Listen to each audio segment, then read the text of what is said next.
जय हिंद, नमस्कार। Facts and figures में आप सभी का स्वागत है। मैं हूं आपके साथ संजय यादव। पेरिस के आलीशान महल में जब अमेरिका और ईरान के बीच युद्ध खत्म करने की डील पर दस्तखत हो रहे थे तो अमेरिका ने इसे अमन का नया सवेरा बताया और तेहरान ने आर्थिक आज़ादी। करीब 5 दशकों से धमकी, धोखे और प्रतिबंधों की वजह से दोनों मुल्कों के बीच अविश्वास की जो दीवार खड़ी थी उसे डोनाल्ड ट्रंप और मसूद पेशेकियान ने महज 1.5 पन्ने और 14 पॉइंट के एक दस्तावेज से ढहाने का दावा कर दिया। लेकिन इस कूटनीतिक जश्न के बीच क्या दुनिया एक बहुत बड़े झांसे में है और डील को हुए अभी सिर्फ 2 दिन ही बीते हैं कि वॉशिंगटन से लेकर यरूशलेम और तेहरान तक शक की आग सुलगती दिख रही है। तय वक्त से पहले पेरिस में हुई डील में दावा किया गया है कि हॉर्मुज स्ट्रेट खुलेगा और ईरान कभी परमाणु बम नहीं बनाएगा। लेकिन हकीकत देखकर सवाल उठ रहे हैं कि क्या संग्राम वाकई थम गया है या ये बस 60 दिनों का अस्थायी विराम है, यानी एक ऐसा टाइम बॉम्ब जिसका काउंटडाउन शुरू हो चुका है। अगर 60 दिनों में अंतिम सहमति नहीं बनी तो मिडिल ईस्ट में दोबारा एक भयानक युद्ध भड़क सकता है। खतरे की घंटी बज चुकी है। अमेरिकी उपराष्ट्रपति जेडी वेंस ने स्विट्जरलैंड का अपना दौरा टाल दिया और जहां ईरान के साथ अगले दौर की रणनीतिक बातचीत होनी थी। और सबसे बड़ा विरोधाभास देखिए, जिस वक्त अमेरिका जंग रोकने का नाटक कर रहा है, ठीक उसी वक्त उसका सबसे करीबी देश इजराइल लेबनान को कब्रिस्तान बनाने पर तुला हुआ है। लेबनान के स्वास्थ्य मंत्रालय के आंकड़े गवाही दे रहे हैं कि 2 मार्च से अब तक इजरायली हमलों में करीब 4000 लोग मारे जा चुके हैं। बेंजामिन नेतन्याहू साफ कह रहे हैं कि इजरायली फौज दक्षिणी लेबनान के सुरक्षा क्षेत्र से नहीं हटेगी। यानी जो इजराइल अमेरिका की खैरात और हथियारों पर पलता है वो आज ट्रंप की सबसे बड़ी कूटनीतिक जीत की धज्जियां उड़ा रहा है। ट्रंप अपने बंद कमरों में नेतन्याहू को पागल तक कह रहे हैं तो इजराइल के मंत्री कह रहे हैं कि यह पूरे लेबनान को जलाना चाहिए। इजराइल की जिद के चलते यह पूरी डील अधर में दिख रही। और खबर यह भी है कि इजराइल के लेबनान पर लगातार हमले के बाद ईरान ने फिर से हॉर्मुज बंद कर दिया है। इन सब के बीच हालात साफ दिख रहे कि अमेरिका ने ईरान के साथ जो डील की है उसमें कुछ भी साफ नहीं है। सब कुछ अंधेरे में है, सिवाय एक सच के कि अब मिडिल ईस्ट के इलाके में ईरान सबसे ताकतवर देश के तौर पर उभर चुका है। अमेरिका ने ही किसी तरीके से इस युद्ध से अपना पीछा छुड़ाने के चक्कर में खाड़ी देशों को ईरान के रहमो करम पर छोड़ दिया। और यह तय है कि 60 दिनों के बाद अब ईरान पर्शियन गल्फ से हॉर्मुज के रास्ते गुजरने वाले हर देश के जहाज से मोटा टोल टैक्स वसूलेगा। तो फैक्ट्स एंड फिगर्स में हम कुछ जरूरी सवालों के जवाब आज तलाशने की कोशिश करेंगे। सबसे पहला सवाल तो यही है कि क्या अमेरिका ने ईरान को मिडिल ईस्ट का चौधरी बना दिया है? दरअसल दूसरा सवाल यह है कि फाइनल डील क्या दिखावा है और साइन होने के बाद भी सस्पेंस क्यों बरकरार है? और तीसरा सवाल, वियना में अमेरिका ईरान के अधिकारी नहीं पहुंचे तो क्या 60 दिनों के बाद डील का दी एंड हो जाएगा? और चौथा सवाल, क्या ट्रंप और नेतन्याहू के बीच बढ़ता तनाव असली है या फिर दुनिया की आंखों में धूल झोंकने का दिखावा है? और पांचवां सबसे बड़ा सवाल, क्या इजराइल सुपर पावर अमेरिका के मदद के बिना दुनिया के नक्शे पर टिक पाएगा? इन सभी अहम सवालों के तार्किक जवाब आज तलाशेंगे। एक्सपर्ट की मदद भी लेंगे, समझेंगे, क्योंकि कूटनीतिक के बंद कमरों की कहानी बयानों से बहुत अलग होती है। तो आप फैक्ट्स एंड फिगर्स में हमारे साथ बने रहिए। तो सबसे पहले अमेरिका और ईरान के बीच में हुई जरूरी बात जो डील पर हुई थी, 19 जून के बजाय 18 जून को ही स्विट्जरलैंड के वियना की बजाय फ्रांस के पेरिस में डोनाल्ड ट्रंप ने डील पर साइन कर दिया, हस्ताक्षर किए। दूसरी तरफ ईरान के राष्ट्रपति मसूद पेशेकियान ने जंग खत्म करने वाले इस समझौते पर हस्ताक्षर किए और जिसके साथ ही समझौता लागू हो गया। 800 शब्दों वाले 1.5 पन्ने के इस दस्तावेज में कुल 14 पॉइंट हैं। डील साइन होते ही ट्रंप ने दावा कर दिया कि उनका सबसे बड़ा लक्ष्य हासिल हो गया है। हॉर्मुज स्ट्रेट फिर से खुल जाएगा, नाकेबंदी हटेगी और ईरान कभी परमाणु हथियार नहीं बनाएगा। लेकिन समझौते के शब्दों को ध्यान से पढ़िए तो तस्वीर इतनी सीधी दिखाई नहीं देती, क्योंकि अभी कोई अंतिम परमाणु समझौता हुआ ही नहीं है। सिर्फ 60 दिनों के भीतर एक व्यापक समझौते तक पहुंचने की कोशिश पर सहमति बनी है। और अगर 60 दिनों में अंतिम समझौता नहीं हुआ तो क्या यह पूरा ढांचा फिर से ढह सकता है? यानी जिस बात को जीत बताया जा रहा है वो अभी लक्ष्य है और असली कहानी उस दस्तावेज की बारीकियों में छिपी है जो जितने जवाब देता है उससे कहीं ज्यादा सवाल छोड़ जाता है। क्या ईरान 60 दिनों के बाद हॉर्मुज में टैक्स वसूली कर सकता है? डील में ईरान के मिसाइल कार्यक्रम का जिक्र क्यों नहीं किया गया? अगर अमेरिका $1 भी नहीं देगा तो $300 अरब कौन चुकाएगा, कौन देगा? क्या नई डील ईरान की आर्थिक वापसी का रास्ता है? और समझौते में कौन अड़ा रहा है, कौन झुकता दिखाई दे रहा है, कौन अड़ा हुआ है? अमेरिका और ईरान के बीच हुए इस समझौते को लेकर दावे बड़े हैं, लेकिन उससे पहले यह समझना जरूरी है कि आखिर इस दस्तावेज में लिखा क्या है, क्योंकि किसी भी डील की असली कहानी उसके राजनीतिक दावों में नहीं बल्कि उसके शब्दों में छिपी होती है। लिहाजा अब सबसे पहले डील में लिखे 14 पॉइंट में से 10 पॉइंट को देख लीजिए। पहला, हॉर्मुज में 60 दिन तक टोल टैक्स नहीं। समझौते में कहा गया है कि ईरान अपनी पूरी कोशिश करेगा कि हॉर्मुज स्ट्रेट से व्यापारिक जहाज सुरक्षित रूप से गुजर सके और इसके लिए कोई टोल टैक्स नहीं लिया जाएगा। बाद में ईरान, ओमान और दूसरे खाड़ी देशों के साथ मिलकर हॉर्मुज स्ट्रेट की ट्रैफिक कंट्रोल करने के लिए एक समझौता तैयार किया जाएगा। दूसरा, अमेरिका अपनी नाकाबंदी खत्म करेगा। MOU साइन होते ही अमेरिका अपनी नौसैनिक नाकेबंदी हटाना शुरू करेगा और साथ ही साथ ईरानी बंदरगाहों पर लगाए गए किसी भी तरह के रोक को भी हटाएगा। समझौते पर हस्ताक्षर होने के 30 दिनों के भीतर अमेरिका ने ईरान के आसपास के क्षेत्रों से अपनी सेना हटाने का दावा किया। तीसरा, ईरान परमाणु हथियार हासिल नहीं करेगा। ईरान ने सहमति दी है कि वो परमाणु हथियार नहीं खरीदेगा और ना ही हासिल करेगा। यह तय हुआ कि IAEA की निगरानी में उसी जगह एनरिच्ड यूरेनियम को कम लेवल पर लाया जाएगा। और चौथा, ईरान पर आर्थिक प्रतिबंध खत्म होंगे। अमेरिका ईरान पर लगे सभी आर्थिक प्रतिबंध को खत्म करेगा और इसमें संयुक्त राष्ट्र सुरक्षा परिषद के प्रस्तावों के तहत लगाए गए प्रतिबंध और अमेरिका के लगाए गए एक तरफा प्रतिबंध भी शामिल हैं। हालांकि इसकी समय सीमा भी स्पष्ट नहीं है। पांचवां, ईरान को तेल निर्यात पर छूट समझौते के बाद अमेरिका ईरान के तेल निर्यात पर राहत देना शुरू कर देगा। इसके लिए अमेरिकी वित्त मंत्रालय जरूरी छूट और मंजूरियां जारी करेगा ताकि ईरान अपना तेल अंतर्राष्ट्रीय बाजार में बेच सके। यह हिस्सा ईरान के खिलाफ सख्त रुख रखने वाले नेताओं और एक्सपर्ट के बीच सबसे ज्यादा चिंता का कारण बन चुका है। ईरान के पुनर्निर्माण के लिए धन, यह 6वां पॉइंट है। अमेरिका और उसके क्षेत्रीय साझेदार ईरान के पुनर्निर्माण और आर्थिक विकास के लिए कम से कम $300 अरब यानी कि करीब 28 लाख करोड़ की मदद देंगे। हालांकि एक अमेरिकी अधिकारी ने यह भी कहा कि अमेरिका एक पैसा भी नहीं देगा। इसीलिए सवाल है कि फिर यह फंड आखिर कौन देगा। और सातवां, एक दूसरे के आंतरिक मामलों में दखल नहीं देंगे। अमेरिका और ईरान एक दूसरे की संप्रभुता और क्षेत्रीय अखंडता का सम्मान करेंगे और दोनों एक दूसरे के आंतरिक मामलों में हस्तक्षेप नहीं करेंगे। आठवां, ईरान की फ्रीज्ड संपत्तियां रिलीज की जाएंगी। अमेरिका ने वादा किया है कि वो ईरान के फ्रीज्ड संपत्तियों को छोड़ देगा। हालांकि पैसा कब और कैसे जारी होगा ये दोनों देश बातचीत से तय करेंगे। ये राशि $24 अरब या उससे भी ज्यादा होने का अनुमान है। नौवां, लेबनान समेत सभी मोर्चों पर संघर्ष खत्म होगा और ईरान ही नहीं उसके सहयोगी समूहों के खिलाफ भी सभी मोर्चों पर सैन्य कार्रवाई तुरंत बंद की जाएगी। इसमें लेबनान भी शामिल है और इसमें चिंता यह भी है कि इजराइल की सैन्य कार्रवाई पीस डील को कमजोर कर सकती है क्या। और 10वां, 60 दिनों में अंतिम समझौते का टारगेट। अमेरिका ईरान ने अधिकतम 60 दिनों में समझौता लागू करने का टारगेट रखा है। हालांकि दोनों देश सहमति से इसे आगे भी बढ़ा सकते हैं और माना जा रहा है कि अगर वक्त में समझौता पूरा हो जाता है तो नवंबर में होने वाले मिड टर्म इलेक्शन में राष्ट्रपति डोनाल्ड ट्रंप को इसका फायदा भी हो सकता है।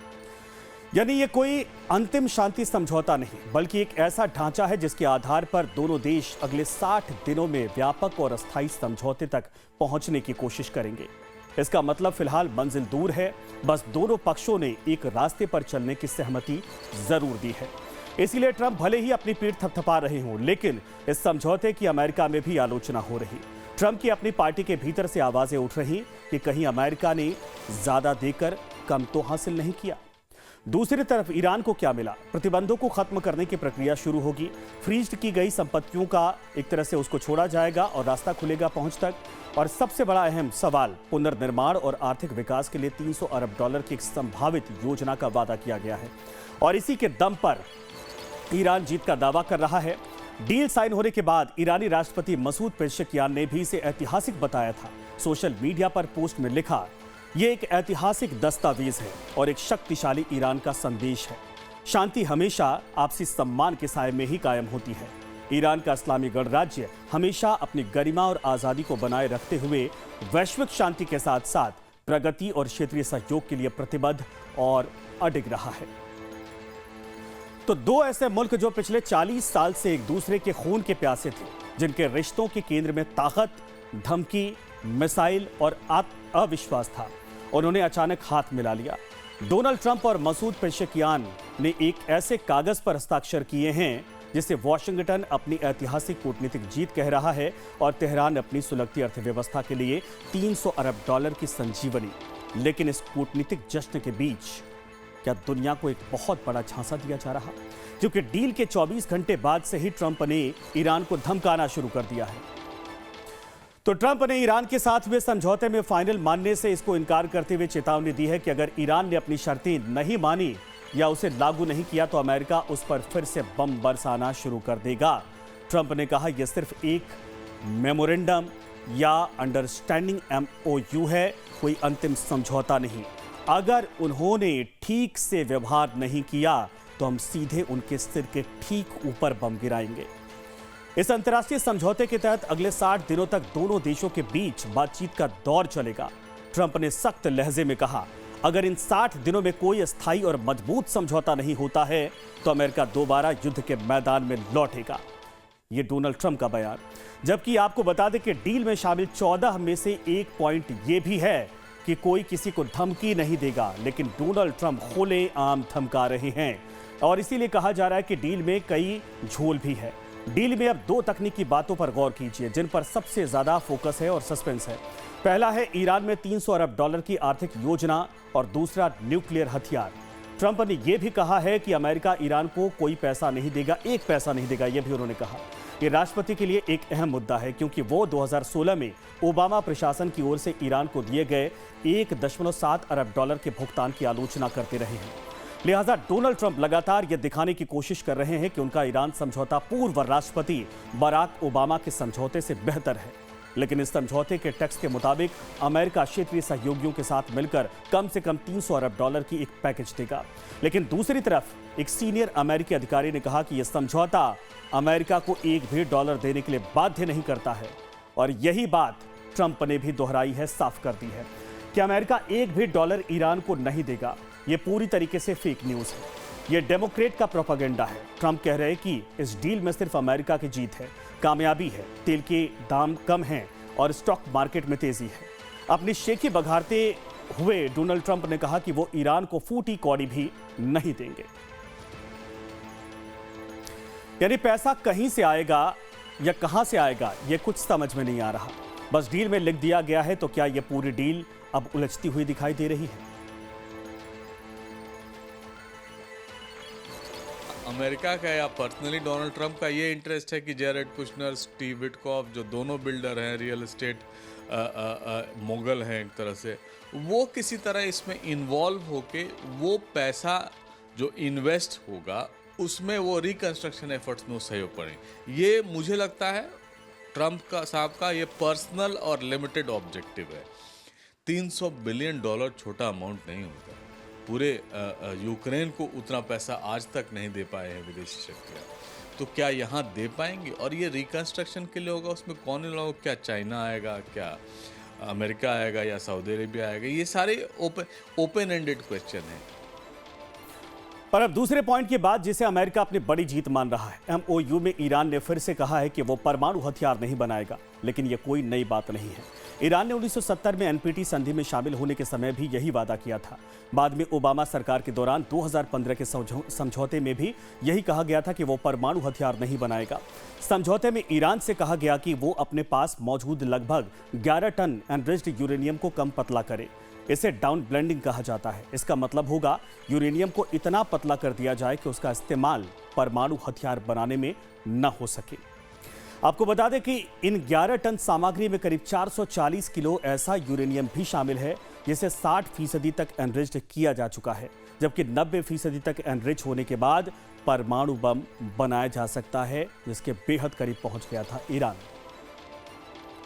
एटमी हथियार नहीं बनाने के वादे को ट्रंप प्रशासन अपनी सबसे बड़ी कामयाबी के तौर पर पेश कर रहा। डोनाल्ड ट्रंप ने इस समझौते को अमेरिका के लिए बड़ी जीत बताया। उनका कहना है कि इससे युद्ध का सबसे बड़ा उद्देश्य उनका पूरा होता है, जिसका उद्देश्य ईरान को परमाणु हथियार हासिल करने से रोकना था। मतलब अगर आप सोचें कि युद्ध शुरू होने के बाद 110 दिनों तक जारी तनाव के बाद अमेरिका ने क्या हासिल किया, यही सबसे बड़ी बात है। लेकिन न्यूक्लियर मोर्चे के अलावा ट्रंप सरकार ने क्या हासिल किया है? दरअसल हॉर्मूज स्ट्रेट के खुलने से कच्चे तेल की ग्लोबल सप्लाई बहाल हो गई। तेल की कीमतें कम होना और ऑयल मार्केट को स्थिर करने का दावा। युद्ध के कारण आसमान छूती तेल की कीमतें और ग्लोबल मंदी के खतरे पर तुरंत रोक लगी। फारस की खाड़ी में इंटरनेशनल कमर्शियल जहाज़ों पर होने वाले ईरानी हमले और नाकाबंदी खत्म हुए। लेकिन यह भी सही है कि ये सारे पॉइंट एक दूसरे से जुड़े हैं और ये सभी युद्ध की ही वजह से उपजे हैं और इसी को खत्म करने में ट्रंप उलझे रह गए। मतलब पहले समस्या खड़ी की और फिर उसे खत्म करने का दावा कर रहे हैं, जबकि पुराने सारे एजेंडे जैसे ईरान की IRGC को खत्म नहीं कर पाए, ईरान की मिसाइल प्रोग्राम को खत्म नहीं कर पाए, हॉर्मूज जो पहले से ही फ्री इंटरनेशनल रूट था उस पर ट्रंप ने उल्टा ईरान के कंट्रोल में लाने का काम कर दिया। ये तमाम बातें इस युद्ध के बाद और युद्ध के समाप्ति की घोषणा के बाद साफ तौर पर होती दिखाई दे रही है। बुला को रोकने का या हूतियों को रोकने का इस वॉर के साथ अमेरिका का कोई संबंध नहीं था, तो वो बड़े स्पष्ट शब्दों में वह कह चुका है। लेकिन अमेरिका चूंकि यहाँ से पीछे जा रहा है, अपने आप को ऑफ रैंप करना चाह रहा है, इसलिए यहाँ पर वो इंटरवीन नहीं करना चाहता और जितना किया उसने ईरान के खिलाफ किया। हिजबुल्लाह से सिर्फ इजराइल ही डील कर सकता है और इजराइल ही इसके खात्मे के लिए या पनपने के लिए जो भी है वो जिम्मेवार माना जा सकता है। अमेरिका का इसमें कोई रोल नहीं है। तो ईरान के लिए यह समझौता सिर्फ युद्ध विराम नहीं है, यह उससे कहीं ज्यादा अहम है। इससे ईरान दावा कर सकता है कि उसने बिना आत्मसमर्पण किए जंग में खुद को टिकाए रखा। यह दावा भी कर सकता है कि इस युद्ध के बाद वो पहले से ज्यादा मजबूत होकर बाहर निकला है और शुरुआत से ही ईरान का मकसद पारंपरिक सैन्य अर्थों में अमेरिका और इजराइल को हराना नहीं था। उसका लक्ष्य था संघर्ष खत्म होने के बाद इस्लामिक गणराज्य की व्यवस्था बनी रहे। MOU की बातें ईरानी नेतृत्व को इस डील को अपनी जीत के तौर पर पेश करने का मौका देती हैं। ऊपर से अब वो मिडिल ईस्ट में बाकी के खाड़ी देशों का बॉस बनकर उभरा है, क्योंकि खाड़ी के देश जिस अमेरिका के ताकत के भरोसे ईरान के खिलाफ खड़े थे, अब वो ताकत खुद ही मिडिल ईस्ट से बोरिया बेस्तर बांधकर समेट रही है, जो किसी तरीके से जंग से बाहर निकल रहे हैं। अगर डील नहीं होती तो ट्रंप क्या कहकर जंग से बाहर निकलती? देश के भीतर उनकी सरकार की थू-थू होती और ग्लोबल मंच पर अमेरिका की। लेकिन अब कम से कम फेस सेविंग काम तो हो ही गया, यानी सुरक्षा के साथ साथ आर्थिक मोर्चों पर भी अमेरिका अपने नागरिकों और सहयोगी देशों को राहत का संदेश दे सकता है। अमेरिका के भीतर ही कुछ रिपब्लिकन नेता सवाल उठा रहे कि क्या ईरान को जरूरत से ज्यादा रियायतें दे दी गई। तर्क है कि ईरान के परमाणु कार्यक्रम पर कोई ठोस फैसला नहीं हुआ, लेकिन उसके लिए आर्थिक राहत के दरवाजे खोल दिए गए। लेकिन अमेरिका के लिए डील फाइनल करने की मजबूरी ही क्या थी, इसे एक्सपर्ट से जरा समझिए आप। इतनी क्षति के बावजूद भी अगर ईरान डील के लिए मजबूर हुआ है तो जाहिर है कि ईरान के ऊपर एक भारी दबाव था और लेकिन अगर अमेरिका के ऊपर अगर किसी प्रेशर की बात करें तो स्टेट ऑफ हॉर्मुज के ब्लॉकेट हो जाने की वजह से और अमेरिका के नेवल ब्लॉकेट को करने की वजह से जाहिर है कि पूरे विश्व में जो एनर्जी सप्लाई चेन्स पर ख़राब असर पड़ रहा था। पूरे विश्व में जो आज एक इंटरकनेक्टेड वर्ल्ड है, इंटरकनेक्टेड इकोनॉमीज़ हैं, सबके ऊपर असर पड़ रहा था। और एक और अहम सवाल ये कि ट्रंप प्रशासन को यह स्वीकार करना पड़ा कि उसके कई युद्ध लक्ष्य अब प्राथमिकता में नहीं है। MOU में उनका कोई जिक्र तक नहीं है, यानी जिन मुद्दों को लेकर युद्ध शुरू हुआ था उसमें से कुछ को फिलहाल पीछे छोड़ दिया गया। समझौता मुख्य रूप से युद्ध विराम, आर्थिक राहत और आगे की बातचीत के ढांचे पर केंद्रित है। अब तो हालात ये हो गए कि डील के रास्ते में सबसे ज्यादा अड़ंगा उनका अपना ही लाडला देश डाल रहा है। इजराइल लगातार लेबनान पर अटैक कर रहा। शुक्रवार को भी 47 लोगों की मौत का दावा किया गया, तो इजराइल के भी 4 सैनिकों की मौत हुई, जिसमें एक लेफ्टिनेंट कर्नल भी शामिल था। बमबारी की वजह से लोगों को बचाने और निकालने का काम भी नहीं हो पा रहा है और इजराइल का कहना है कि उसने हिजबुल्लाह के लड़ाकों और ठिकानों पर हमले किए हैं, क्योंकि हिजबुल्लाह बार बार सीज़फायर तोड़ रहा है। लेबनान इस पूरे झगड़े में तब फंसा था जब 2 मार्च को हिजबुल्लाह ने इजराइल पर हमला किया था। इसके बाद इजराइल ने हिजबुल्लाह के खिलाफ बड़ी कार्रवाई शुरू की और दक्षिणी लेबनान में घुस गया। इजराइल ने अपनी फौज वापस बुलाने से साफ इनकार कर दिया है। वो दक्षिण लेबनान में अपनी एक सुरक्षा सीमा बनाकर बैठा है। उसका कहना है कि यह उत्तरी इजराइल को हिजबुल्लाह के हमलों से बचाने के लिए ज़रूरी है और इजराइल की फौज ने दक्षिण के उन गाँवों को मिट्टी में मिला दिया है जहाँ उसके मुताबिक हिजबुल्लाह छिपा हुआ था। लेबनान के स्वास्थ्य मंत्रालय के मुताबिक 2 मार्च से अब तक इजरायली हमलों में 3,900 से ज़्यादा लोग मारे जा चुके हैं, जिनमें करीब 750 डॉक्टर, नर्स, औरतें और बच्चे भी शामिल हैं। इसके बावजूद इजराइल अमेरिका और ईरान के डील से नाराज है।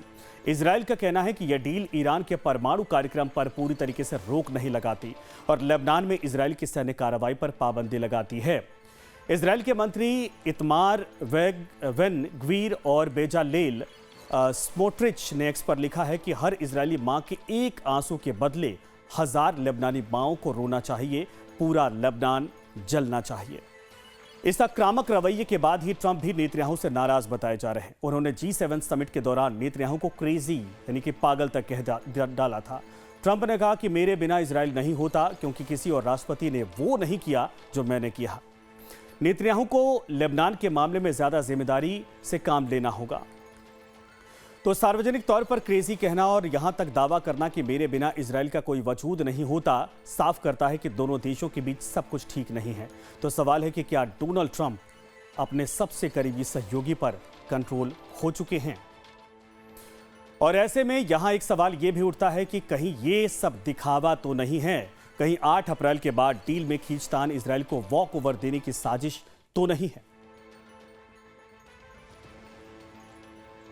डोनाल्ड पहले भी ये क्या बता चुके हैं कि मिडिल ईस्ट में जो भी शांति होती है, जो भी शांति वार्ताएं होती हैं, उसमें गोलीबारी चलते रहती है, लेकिन पहले जैसा यानी जो युद्ध की स्थिति थी वैसी नहीं रहेगी। और हिजबुल्लाह पे लेबनान के साउथ में इजराइल ने पहली बार तो अटैक किया नहीं है, पहले से भी वो अटैक कर रहा था। इस बार चूंकि ईरान के साथ लड़ाई हुई है, इसलिए ईरान ने उसको जोड़ दिया है। इजराइल इसके लिए कभी सहमत नहीं था, इजराइल इसका पार्टी नहीं है।